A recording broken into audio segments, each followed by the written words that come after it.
Chapter 5. The Roundabout Land. One big, broad branch slanted upwards at the top of the faraway tree.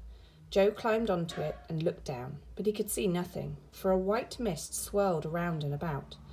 Above him, the enormous thick white cloud stretched with a purple hole in it through which the topmost branch of the faraway tree disappeared. The children felt tremendously excited. At last they were at the very top. Joe carefully pulled himself up the final branch. He disappeared into the purple hole. Beth and Franny followed him. The branch came to an end, and a little ladder ran through the cloud. Up the children went, and before they knew what had happened, they were out in the sunshine, in a new and very strange land. They stood on green grass. Above them was a blue sky. A tune was playing somewhere, going on and on and on. "It's the sort of tune a carousel or a roundabout plays, Joe," said Beth. "Isn't it?" It was. And then, suddenly, without any warning at all, the whole land began to swing around. The children almost fell over with the swing round beginning so suddenly. "What's happening?" said Beth, frightened. The children felt terribly dizzy, for trees, distant houses, hills and bushes began to move round. They too felt themselves moving, for the grass was going round as well. They looked for the hole in the cloud, but it had disappeared. "The whole land is going round and round like a roundabout," cried Joe, shutting his eyes with dizziness. "We've passed over the hole in the clouds. We don't know where the topmost branch of the faraway tree is now. It's somewhere beneath this land, but goodness knows where." "Joe, but how can we get back home again?" cried Franny in a fright. "We'll have to ask someone for help," said Joe. The three began to walk away from the patch of green field in which they were standing. Beth noticed that they had been standing on a ring of grass that seemed darker than the grass round. She wondered why it was, but she had no time to say anything, for really it was dreadfully difficult to walk properly in a land that was going round and round like a proper carousel all the time. The music went on and on too. Hurdy-gurdy, hurdy-gurdy. Joe wondered where it came from and where the machinery was that worked the strange roundabout land. Soon they met a tall man singing loudly from a book. Joe stopped him, but he went on singing. It was annoying. "Hey diddle, ho diddle, round and round and round," shouted the man, whilst Joe tried to make himself heard. "How can we get away from this land?" Joe shouted. "Don't interrupt me. Hey diddle, ho diddle," sang the man, and he beat time with his finger. Joe caught hold of the bony finger and shouted again. "Which is the way out of this land, and what land is it?" "Now you've made me lose my time," said the tall man crossly. "I shall have to begin my song again." "What is this land, please?" asked Franny. "It's Roundabout Land," said the tall man.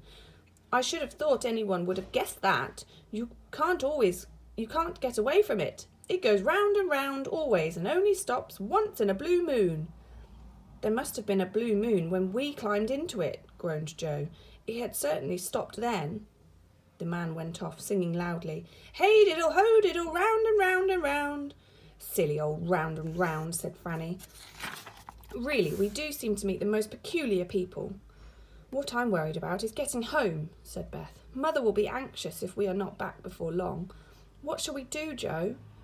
"Let's sit down under this tree and have a bit more to eat," said Joe. So they sat down and munched solemnly, hearing roundabout music going on all the time and watching the distant hills and trees swinging round against the sky. It was all very strange. Presently a pair of rabbits lolloped up and looked at the children. Franny loved animals, and she threw a bit of cake to them. To her surprise, one of the rabbits picked up the cake in its paw and nibbled it like a monkey. "Thanks," said the rabbit. "It's a change from grass. Where do you come from? We haven't seen you before, and we thought we knew everyone here. Nobody new ever comes to Roundabout Land." "And nobody ever gets away," said the other rabbit, smiling at Franny and holding out its paw for a bit of cake too. "Really?" said Beth in alarm. "Well, we are new to it, for we only came about an hour ago. We came up the faraway tree." "What?" cried both rabbits at once, flopping up their long ears in amazement. "Up the faraway tree, did you say? Goodness, you don't mean to say that's touching this land?" "Yes, it is," said Beth, "but I expect as this land is swinging round and round, and that the topmost branch might be almost anywhere underneath it. There's no way of finding it." Oh, yes, there is, said the rabbit excitedly. If we burrow down a little way and make a hole, we can see whereabouts the faraway tree is underneath, and we can wait for it to come round again when the land swings above it. Well, we came up from the tree just where the grass was darker than the rest, said Beth. I noticed that. Do you suppose that as the roundabout land swings round, it will come back to the same place again? And we could slip down the topmost branch? Of course, said the rabbits. We can easily burrow down that green patch of grass and wait for the land to turn around just over the tree again. Come on, quickly, there's no time to lose. All of them jumped up and sped off. Beth knew the way, and so did the rabbits. Soon they were back in the field where the dark ring of grass stood.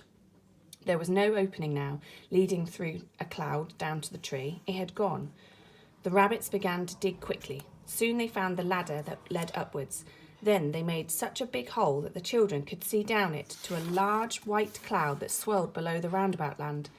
Nothing there yet, said the first rabbit, getting out a handkerchief and wiping his dirty front paws. We must wait a bit.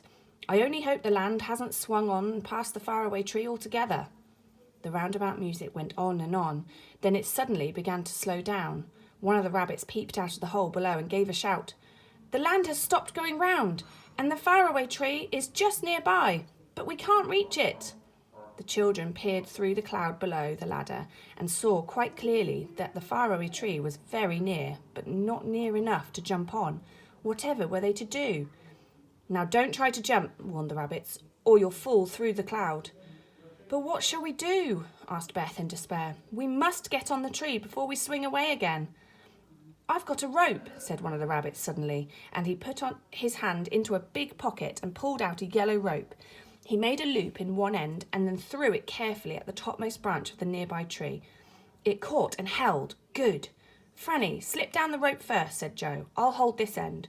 So Franny, rather afraid, slid down the yellow rope to the tree. And then, just as she got there, the roundabout music began to play very loudly and quickly, and the roundabout land began to move. Quick, quick, shouted Franny as the land swung nearer to the faraway tree. Jump, jump! They jumped, and the rabbits jumped after them. The roundabout land swung off. The big white cloud covered everything. The children and the rabbits clung to the topmost branch and looked at one another. We look like monkeys on a stick, said Joe, and they all began to giggle. My goodness, what an adventure.